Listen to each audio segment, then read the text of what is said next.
নমস্কার, সোমা স্পেশাল কিচেনে আপনাদের স্বাগত জানাই। আজকে করব লাউ পাতায় চিংড়ি ভাপা।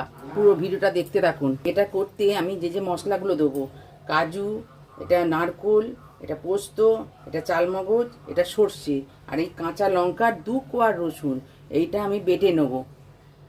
এই যে লাউ পাতাগুলো গোটা গোটা আমি রেখেছি, এইটা দিয়ে আমি করবো, এগুলো দিয়ে। এই যে আচ্ছা, এই মশলাটার মধ্যে একটু চিনি দিলাম, একটু তেল আমি একটু দিয়েছি, আর একটু তেল দিলাম, দিয়ে এবার নুন দিলাম, পরিমাণ মতো নুনটা দিতে হবে, দিয়ে এটা মাখিয়ে নেব। আচ্ছা, এই যে এই পাতা, লাউ পাতা এইরকম করে বসিয়ে দিতে হবে। প্রথমে বসিয়ে এইভাবে সাজাতে হবে লাউ পাতাগুলোকে, সাজিয়ে দিয়ে তারপরে এর উপরে এই যে চিংড়ি মাছটা আছে, এই চিংড়ি মাছটা আমি মশলার সঙ্গে মেশাবো। যদি ছোট ছোট চিংড়ি মাছ কাটবেন, যদি বড় বড় চিংড়ি মাছ হয় ছোট ছোট করে কেটে নিয়ে করবেন। চিংড়ি মাছগুলো এই মশলাটার সঙ্গে মিশিয়ে নিচ্ছি আমি, এই মশলার সঙ্গে মিশিয়ে নিচ্ছি।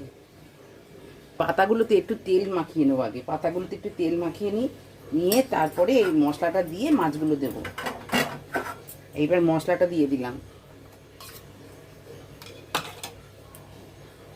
আচ্ছা, এইটা আমার দেওয়া হয়ে গেছে। এবার এরমভাবে মুড়ে নেবো, এরমভাবে সবটা মুড়ে নেবো। এই প্যানের মধ্যে একটু তেল দিয়ে এটাকে ভালো করে ব্রাশ করে দিয়ে এর উপরে এই পাতার মোড়াটাকে আমি বসাবো। এই যে গ্যাসটা জ্বালানো আছে। আচ্ছা, এই পাতাগুলো দিয়ে ঢাকা দেওয়া আছে, একটুখানি তেল ছড়িয়ে এইটা দিয়ে ঢাকা দিয়ে একদম গ্যাস কমে থাকবে, গ্যাস কমে থাকবে, একদম হবে বাপে বাপে। এটা আমি জল দিয়ে ভাপালাম না। এবার ঢাকাটা খুলে আমি এটাকে একটু উল্টে দেবো, এরকমভাবে উল্টে দেবো ঢাকাটা খুলে। এই দেখো কি সুন্দর হয়েছে দেখুন। আবার ঢাকা দিয়ে আবার হবে ওই পাশটা। আচ্ছা, এটা হয়ে গেছে। আমি এবার ঢাকাটা খুলে এটাকে এবার নামিয়ে নেবো। এটা এখন কিছু করার নেই। এটা যখন খাবেন, খাওয়ার সময় এটাকে পুরো পাতাটা সমেত, মাছগুলো সমেত মাখিয়ে নেবেন, নিয়ে তারপরে খাবেন। এই অবধি হবে।